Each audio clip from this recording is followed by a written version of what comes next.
আমি পেজের নাম মেনশন করছি না, তবে একটা শাড়ির পেজ থেকে শাড়ি পাঠানোর পরে রীতিমতো আমাকে এমনভাবে প্রেশার দিচ্ছিল, রাত্রেবেলা ঘুম থেকে উঠে তবে গিয়ে আমাকে ভিডিওটা শ্যুট করতে হয়েছিল।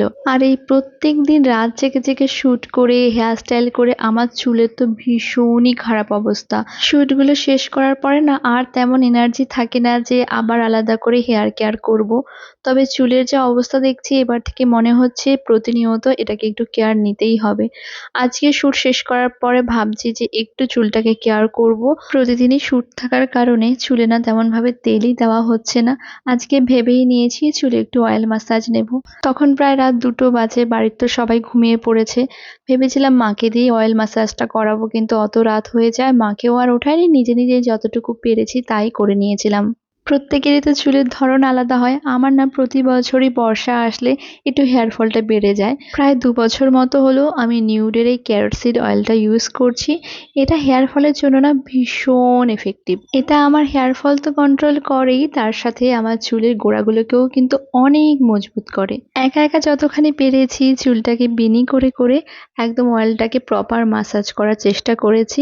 আর যখনই আমি অয়েল মাসাজ করি চুলে কিন্তু তারপর আর চিরুনি করি না, জাস্ট চুলটাকে গুটিয়ে বেঁধে রেখে দিই। তোমাদের যাদের প্রচুর হেয়ার ফল হচ্ছে, পারফেক্ট একটা সলিউশন চাইছো, তাদের জন্য নিউডের এই ক্যারট সিড অয়েলটার লিঙ্ক আমি কমেন্টে দিয়ে দিয়েছি, একটিবার দেখে নিও। এবারে চলো মেকআপটা করতে করতে বাকি কথাগুলো তোমাদের সাথে শেয়ার করি। তো প্রথমে যে পেজটার আমি কথা বলেছিলাম, তো সেই পেজের সাথে বহুদিন আগে আমার কথা হয়েছিল, তখন আমি নন পেড প্রমোশনগুলো করতাম। তো সেই মতো যেহেতু তার সাথে আগেই কথা হয়ে গেছিল, তাই শাড়ি পাঠানোর সময় না আমি আর না করিনি, যেহেতু আগে একটা কথা বলে দিয়েছিলাম। কিন্তু প্রমোশনের কথা হওয়াতে আমি তখন তাকে মেনশন করেই দিয়েছিলাম আমাকে নন পেড প্রমোশনগুলো করলে কিন্তু মিনিমাম 15 ডেজ টাইম দিতে হবে। কিন্তু শাড়িটার পেজ থেকে না শাড়ি পাঠানোর প্রায় 3-4 দিন পর থেকে আমাকে একটাই টেক্সট করতে থাকে, কবে রিল আপলোড হবে, কবে রিল আপলোড হবে। মানে আগে পরে আর কোনো কথা নেই যে দিদি তুমি পার্সেলটা পেয়েছো, তোমার কেমন লেগেছে, কি কোনো বৃত্তান্ত নেই, শুধু কবে রিল আপলোড হবে। আমার না ওই মুহূর্তে ভীষণ মাথা গরম হয়ে গেছিল। আমি জাস্ট বলেছিলাম যে তোমার কি মনে হয় তোমার এই 700-800 টাকা দামের শাড়িটা নিয়ে আমি কোথাও গায়েব হয়ে যাবো, তোমাকে রিল আপলোড করে দেবো না? তোমার এই একটা শাড়ি নিয়ে কি আমি বড়লোক হয়ে যাবো? এই জন্যই জানো তো আমি এখন আর নন পেড প্রমোশনগুলো নিই না। এক তো মানুষের ভালো করো, তার উপরে আবার সেই মানুষগুলো তোমাকে জাজ করবে। তবে কিছু মানুষের কথা না বললেই নয়, এরকম অনেক পেজ আছে জানো তো যাদের সাথে আমি প্রতিনিয়ত কাজ করি। শাড়ি পাঠানোর পরে হয়তো 1 মাস 2 মাস হয়ে যায়, কিন্তু তারা একটি বারের জন্য আমাকে জিজ্ঞাসা করে না দিদি তুমি এত দেরি হয়ে গেছে কেন রিল আপলোড করছো না। কারণ তারা আমাকে ট্রাস্ট করে এবং জানে যে আমি সঠিক সময়ে ঠিক মতো তাদের সব ভিডিও ক্লিয়ার করে দেব। তবে আজকে আমি যে শাড়িটা পরেছি আমি কিন্তু সেই পেজের কথা বলছি না, আমি অন্য আরেকটা পেজের কথা বলছি। তো সেই পেজের নাম তো আমি মেনশন করলাম না, কিন্তু আশা করি সে যদি আমার ভিডিওটা দেখে নিশ্চয়ই বুঝতে পারবে। আজকের আমার টোটাল সাজগোজটা কিন্তু আমি মাধুরী দীক্ষিত ম্যামকে দেখে ইন্সপায়ার হয়ে করেছি। এই লুকটা করার জন্য আমার অনেক দিন থেকে ইচ্ছে ছিল। ফাইনালি যখন এই বেগুনি রঙের শাড়িটা আমি হাতে পেয়েছিলাম, ভেবেই নিয়েছিলাম যে আমি ওই লুকটাই রিক্রিয়েট করব। আচ্ছা তোমরা দেখে বলো তো মাধুরী ম্যামের কোন মুভির লুক আমি এটা রিক্রিয়েট করেছি?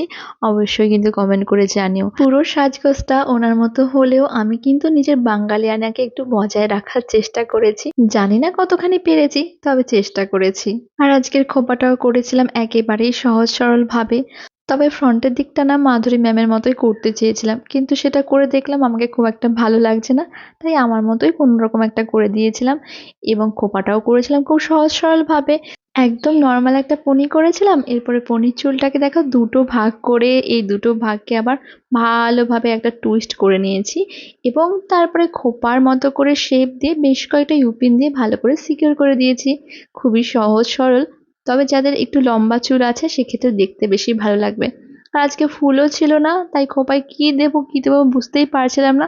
পরে মনে পড়লো আমার অনেক দিন আগে একটা হেয়ার স্টাইল করেছিলাম, সেখানে এই কোমর বিছাটা আমি ইউজ করেছিলাম, তো সেটাই আজকে আবার খোপার মধ্যে ইউজ করেছি। এরপরে প্রমোশনের জন্য যে টুকিটাকি ভিডিও ক্লিপগুলো দরকার ছিল সেইগুলো নিয়ে নিলাম। এই করতে করতেই প্রায় রাত 12টা বেজে গেছিল। এরপরে আমার আরও একটা শাড়ির শ্যুট ছিল, তো এই শাড়িটা শ্যুট কমপ্লিট করে বাকি শাড়িটাও শ্যুট কমপ্লিট করলাম।